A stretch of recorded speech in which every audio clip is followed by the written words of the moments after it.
দিনকে দিন যেন ফোনে কথা বলাটা বিলাসিতা হয়ে যাচ্ছে। গ্রাহকের দীর্ঘদিনের দাবি মোবাইলে কল রেট ও ইন্টারনেট প্যাকেজের দাম কমানো।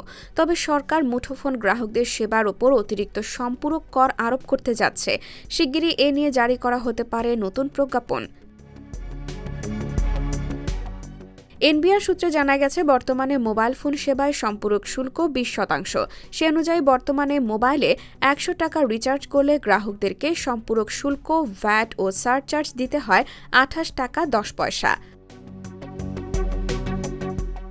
এছাড়া রেভিনিউ শেয়ার ও মিনিমাম ট্যাক্স দিতে হয় 6 টাকা 10 পয়সা, আর পরোক্ষ কর দিতে হয় আরও 20 টাকা 40 পয়সা। অর্থাৎ গ্রাহক 100 টাকা রিচার্জ করলে সব মিলিয়ে কর বাবদ তার থেকে কাটা পড়ে 54 টাকা 60 পয়সা।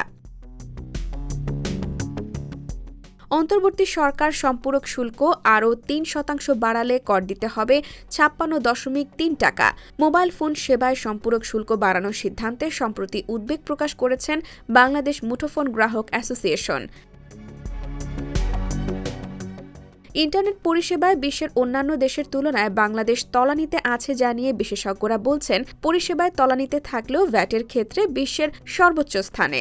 যেখানে দেশের 48% মানুষ এখনও ইন্টারনেট সেবার বাইরে, সেখানে নতুন করে উচ্চ হারে কর আরোপ নাগরিকদের ইন্টারনেট সেবা বিমুখ করবে, নতুন করে বৈষম্য সৃষ্টি করবে। IBTV USA, new York.